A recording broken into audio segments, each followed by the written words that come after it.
Peace. This is part 3 of my hip hop album reviews. Moving on. New Jersey Drive, Volume 1, the soundtrack. This is a pretty solid album.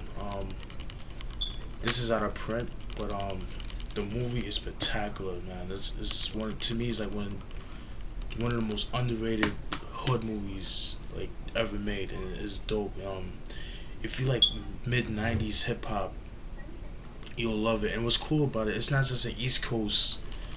Even though it's based in Newark, New Jersey, but it's a nice balance. It has reggae, it has West Coast hip hop, some R&B, East Coast, down south hip hop. Like singles that came out of it was the song by Total, Can't You See, with Total and Biggie, that was big back in the '90s, still big to get today. Outkast's Ben's Beamer, there's a video out for that. If you go on YouTube, that was pretty big. What else? And it has the classic song by Maze and Beverly, Frank Beverly and Maze, called Before I Let Go. Everybody knows that song. It's a classic song. It's on this album. Dope album. It's out of print, unfortunately. If you can find it on eBay or Amazon.com, don't be hesitant to buy it. This is Volume 2. I actually like this one better, even though it's shorter than Volume 1, because Volume 1 was like 17 songs deep, but this one to me has like the meat and potatoes. Like, I don't have to skip through this whole album. That's how good it is. You know what I mean? It got songs like Funky Piano by the E Brothers, Heads Ain't Ready with Smith. It wasn't the original version, not part 2 that was on Boot Camp's first album, For the People. That's the remix, or part 2, whatever. Nobody Beats the Biz, classic. Jerry the Damager, Mad Lion's he has a song called Own Destiny, which is on Mad Lion's first album, Real Ting. Has a song called Invasion by Jerry the Damager, which is also on Jerry the Damager's second album, Wrath of the Math, which is a dope, which I don't have in my collection. I have a burnt copy, which I will go try to hunt. OC and Organized Confusion, You Won't Go Far, is a dope song. So Flip Squad All Stars featuring Funkmaster Flex and Big Cat. Flip Squad's in the house. It's an instrumental, but it got some scratch into it. Dope song, dope album, also out of print.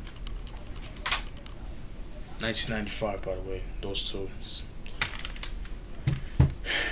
This is Mr. Doctor, Setripin, Blockstyle. He's a West Coast MC from Sacramento, California. He was affiliated with Brotha, who's also a big West Coast MC from the Sacramento area. It's pretty much your typical gangster, West Coast, repping, he's a Crip, repping the Crip block gang, Garden Block. That's where he's from. Just dope West Coast hip hop, man. You feel like that gangster mid '90s it's not really G-Funk, but it's more dark. It has like a G-Funk vibe to it, but it's kind of dark, you know what I mean? If you like Brotha, you would definitely like this. 1995, Setripin, Blockstyle, Mr. Doctor, if you could find it.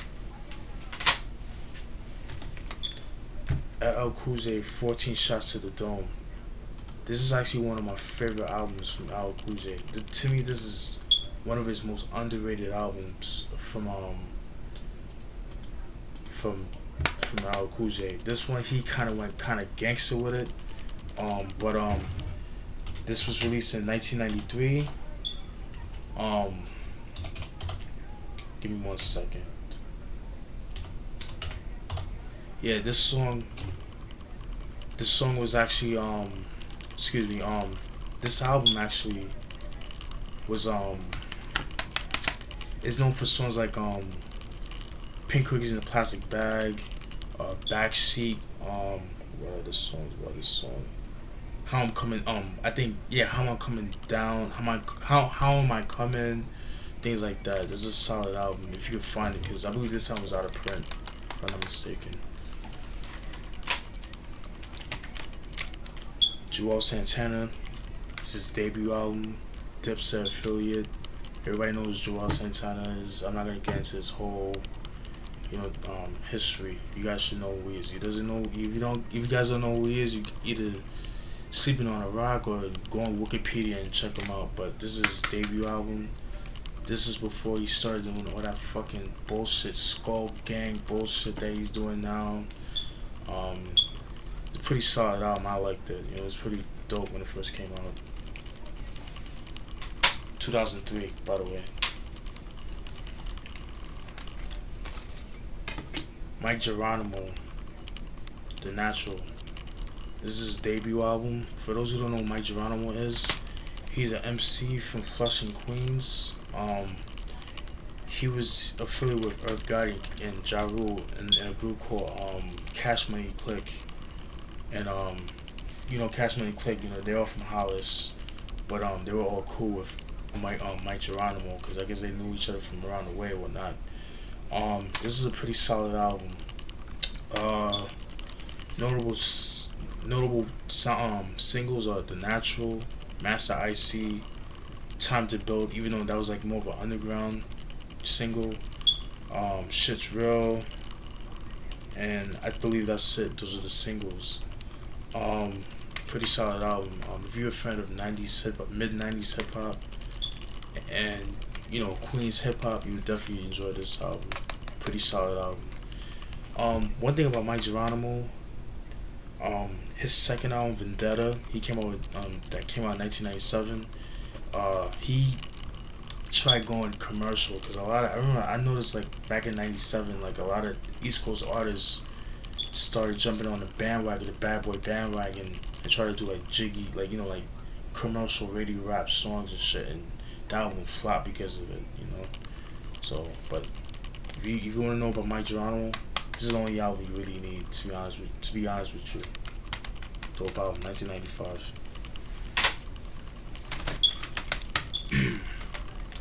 Mobb Deep's Hell on Earth. I have the cover somewhere, but I have it somewhere. This is the third album. This to me is my favorite Mobb Deep album. I actually like it better than the Infamous, even though I like the Infamous. But this album is the darkest in my opinion. Even though the Infamous was kind of dark, but this album, like, they was going through a lot of shit. They went through a lot of deaths. They was going through a lot of shit. You know what I mean? No filler tracks on this album, just straight gritty hip hop. And this is the only album that they did all the beats on. Every other album, like, they had other people doing their beats. Like, even though like on the Infamous they did most of the songs, but Q-Tip did like 3 songs on the album. So that's why I said like this sounds like the only album that they did all the beats. And I said days because Havoc did the beats, but also Prodigy used to make beats as well. Mobb Deep, Hell on Earth, 1996. Brotha Lynch Hung. Lynch by Inch, Suicide Notes. This is his 6th album. It's a pretty solid album. For those who don't know Brotha Lynch Hung is a West Coast MC from Sacramento, as I said before. He got started in 1992. He released an album called 24 Deep. EP was just an EP, but it's counted as his first album, and which I do have in my collection. Pretty solid album. If you could find it, go cop it. And then also have the Season of the Sickness album, which is a hip hop classic, West Coast classic, hip hop classic. His music is very dark. But even though he's a gangster MC, but what makes him separate from a lot of gangster MCs is that he puts like cannibalism in his music, so kind of creative, you know what I mean? Not to say he's the first horrorcore MC, but on the West Coast side of things, he's definitely one of the first. It's pretty solid. If you like Brotha Lynch Hung, definitely have it in your collection. Lynch by Inch, Suicide Notes, Brotha Lynch Hung, 2003. Capone-N-Noreaga's first album, man, it's Pain, Time, and Glory. In a nutshell, don't buy this album. I was fucking disappointed. The beats were fucking garbage. I don't think Capone is a good MC, to be real with you. I just bought it because I'm a fan of Capone-N-Noreaga, but I'm a fan of the early stuff, not the shit that they have now. And they broke up anyway, so. But I was kind of disappointed with this album, man. To be real with you, I wouldn't even buy it.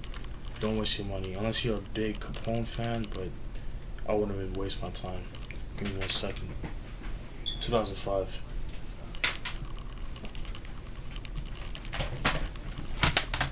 Then we got Organized Confusion's third album and their final album they did together. Organized Confusion, you know, is with Prince Poe and Pharoah Monch. This is a pretty solid album. This is a pretty dope album. I really like this album. Singles that's known for is Sugar Shorty, Somehow Some Way, songs like that. This was released in 1997, and believe it or not, this is the only album that they came out with that's out of print.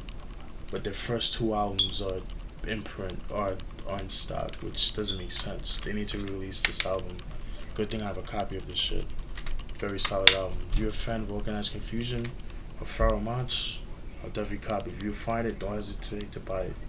Organized Confusion The Equinox, 1997. Buckshot Shorty, or aka Buckshot the BDI Thug. This is his first debut album, solo debut album. It's pretty solid and it's something different. It's not what you expect from the Black Moon, like where you used to Buckshot and Black Moon, but it's a decent album. I actually met Buckshot last year at the 15th anniversary Duck Down anniversary tour. Pretty cool dude, man. He's official, very humble, very down to earth. You know, easy. You know, he's a cool dude, man. Very solid album. Definitely have this in your collection, especially if you're a fan of, you know, the Boot Camp Clique and all that. If you wanna have it in your collection, definitely cop this. And this is the OG copy, cause he released it in 2003, and I think he had like 3 songs or some shit like that. So, BDI Thug, 1999. Then I got Eminem's Infinite album. This is a bootleg. This is not the official copy. I bought this 10 years ago on eBay in 2001. The motherfucker that I bought it from, it's a CDR. Fucking bastard. And I paid like $6. And he's not even supposed to do that because that's just illegal. But whatever. I have it. You know, if you're a fan of Eminem, you definitely should have it. Infinite, 1996. Definitely, you could hear the influence that you could tell when you hear this album. He was influenced by AZ and Nas. Definitely a dope album. Download it, whatever, because you're not gonna be able to get a copy of it. And then I got Mobb Deep's The Infamous Archives. In a nutshell, this is pretty much unreleased songs that they did between like 1996, during like the Hell on Earth days, all the way up to like pretty much like I know you guys probably heard of the Mobb Misses mixtapes, but that J Love did. So what they did was they put a couple of songs, they grabbed a couple of songs from those mixtapes and just put it on this album, and you have the Infamous Archives. If you're a big Mobb Deep fan like I am, definitely cop this album. Alright, let me see if I got room for a couple more.